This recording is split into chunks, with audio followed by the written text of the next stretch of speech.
Tomorrow morning, the Fox 61 Morning News starts now. And right now at 6 o'clock, should there be armed security guards in elementary and middle schools? Well, one town's considering it, and there's a heck of a debate going on. And it is Turnout Tuesday. We have everything you need to know about absentee ballots. Also, back in the game, we've got the inspirational story of a 17-year-old who is not letting anything, including a brain tumor, get in the way of her dreams. That is a good story. And good morning to you. Thanks for being with us here at 6 o'clock. I'm Erica Arias. And I'm Tim Lammers. Good morning, everybody. We hope your Tuesday is off to a good start. Glad to be back with you. Had a little time off, and boy, did I pick a hot week to be goodness. Off. I think thankfully you picked down the at the best beach, week of the week. Yeah. Best week of the year. Pretty much, yes. And I'm happy that it looks like at least the temperatures have gone down a little bit to just a beautiful level. Humidity is down. It was kind of steamy yesterday. Yeah, we did not make 90 yesterday, right, Matt? No, we did not. See, Erica and Tim are back. They brought the cool back to the picture. Take it. And that's why we've broken to heat and humidity. There you go. Nice to see you back. If you say so. We'll go with that. Sure. Cool. We're the hip kids in town. Well, they are. Me, not so much. Good morning to you. Here's what you need to know. Finally, some relief in the picture. We have broken the heat and humidity with yesterday's rainfall, which thankfully, really behaved. We needed the rain. We didn't get big storms. Very happy about that. Bringing back the heat and humidity over the course of the next few days. We got a few more storms affecting the weekend. That's the question. Temperatures between our lucky 61 and 71 in New Haven. There's that 61 in Torrington, 69 in the capital city. But here's your story. The dew point temperatures are much lower, 50 to 61. So much more comfortable. We're going to keep it that way throughout the day. So nothing to worry about at all. There goes the rain from last night. Northwesterly flow returning to the forecast, keeping things awfully comfortable. Sun and clouds today, temperatures getting into the low, maybe mid-80s. That's it. Pick of the week weather. We'll do it again tomorrow, and then we'll talk about some changes. That's all coming up in the 7-8 in a few minutes. Lauren Zenzi, the third element of the Cool Kids room. What you got on traffic? Wow, thanks so much for that, Matt. What an intro. 6:02 here in the CTDOT Traffic Center. Lots of construction wrapped up in the 5:30 hour, and now we have smooth sailing into and out of the capital city. Waterbury is also looking good as of right now. We are looking at this one area in Guilford. Traffic is moving extremely slow. DOT has not put out, and state police have not put out, that there is a crash, but I was able to get a screenshot of a camera out there, and it does seem that there is some heavy volume in this area in Guilford. This is on the northbound side of I-95. So working to get more information on that. I wouldn't be surprised if a crash pops up. Taking a look at our Hartford drive times, 91 southbound, like I said, moving just fine. New Britain Ave to the Hartford Tunnel via I-84 East is a little slow, and Route 2 is looking good as well as we take a live look out in Wethersfield. And also in Waterbury, things are moving smoothly. We'll check in again, and we'll talk about the rails and also the skies coming up at 6:30. Good morning, Tim and Erica. Good morning. Lauren, thank you.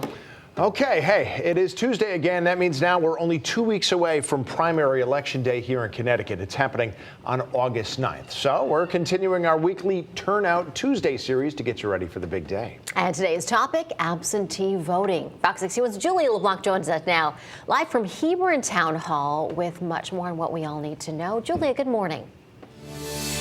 Good morning to you both. Yeah, absentee ballots are meant for people who cannot physically make it in person to cast their ballot on primary day. So you can either come to your town hall like this and maybe even visit one of these drop boxes that we have sort of dispersed throughout the state of Connecticut. Now, last year, because of the pandemic, people who were fearful of catching COVID qualified for an absentee ballot, opening up the gates for pretty much everyone. But now, this year, things have changed. So listen up. Who does qualify now?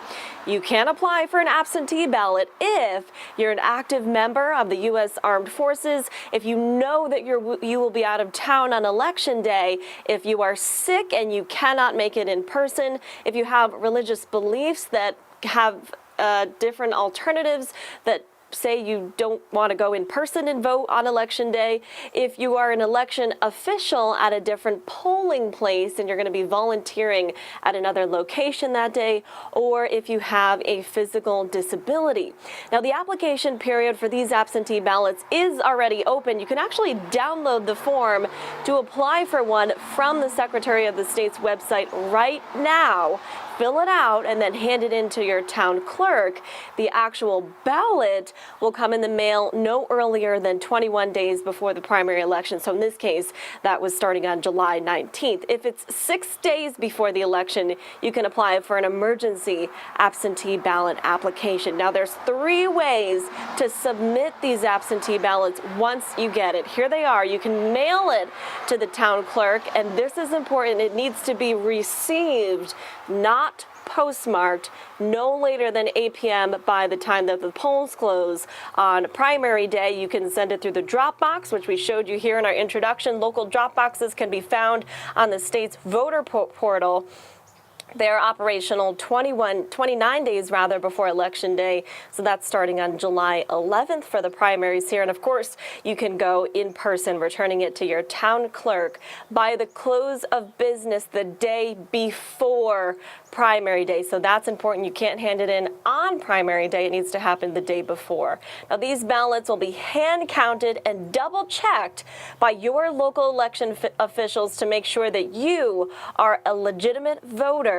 Voting by absentee ballot, if you are not eligible for one of the 6 specific reasons that we told you about, can result in civil and criminal penalties. I think people should have faith in their local elections. Last election was kind of chaotic because we had a lot of absentee ballots due to COVID. I think this led to some mistrust of the process, and because it took a long time to hand count all of those absentee ballots. We're not going to have that kind of election this year.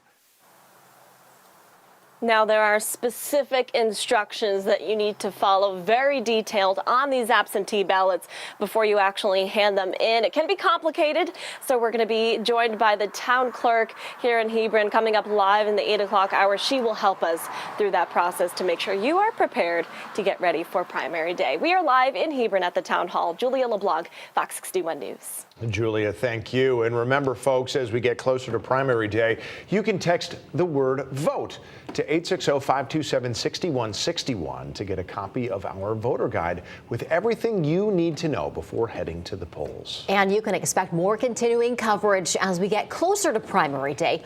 All the information that you need can be found on our website. Just head over to fox61.com, Fox 61 Plus, and our Fox 61 News app. At 6:07, we got developing news. The state police said 2 people were killed in a head-on crash that eventually involved 4 cars. It happened Sunday night on Route 8 in Bridgeport. Police said a wrong-way driver hit and killed a woman in another car. The wrong-way driver was seriously hurt himself, and a passenger alongside him died at the scene. State police said 5 other people were hurt in the crash, including 2 children, but those injuries are not serious. Right now, the East Hampton Board of Education is considering adding more security to its elementary and middle schools. Now, they're considering both armed and unarmed school resource officers. The conversation about security began after the tragedy in Uvalde, Texas. Last night, parents spoke out both for and against the idea. We are all pro our children. We want our children to be safe and free from any harm during their school day. We want some kind of armed security to be in place to deter these violent acts towards our children. We're going to have armed security, not because it will make anyone safer, only because people in this room will feel that it makes people safer. Now, many people who want to see armed officers in their children's schools say they believe it will give them some peace of mind, and those against the proposal argue that tragedies have occurred even when there have been officers inside the school. Dozens of people were forced out of their homes after a water pipe burst at an East Hartford apartment complex. And boy, this was a big leak. East Hartford's mayor said there was 5 feet of water inside a basement utility room, and that knocked out both power and hot water service there at Hillcrest Apartments. People living in 46 different units all have to live in a hotel while repairs are being made, and there's still no word on how long that will take. 6:09 and happening today, Representative Joe Courtney will highlight the role that women-owned manufacturing plays here in our state. So this morning he's going to visit Environics in Tolland and Phoenix Manufacturing in Enfield. Both have successfully grown their operations in our state for decades. He's going to be joined by the Small Business Administration's regional administrator to share how both businesses play a role in the president's Build America, Buy America plan. And the July 31st deadline nears for families to apply for the child tax rebate. Families are eligible for $250 per child for up to 3 children if they live in Connecticut, claimed at least 1 child as a dependent on your 2021 federal income tax return, who is 18 years of age or younger, and do have to meet certain income requirements. Governor Lamont will visit Waterbury this morning to once again urge families to take advantage of this event. Just one quick correction. Stonebridge Apartments in East Hartford. I had said Hillcrest. It's Stonebridge where they're having that big water leak issue.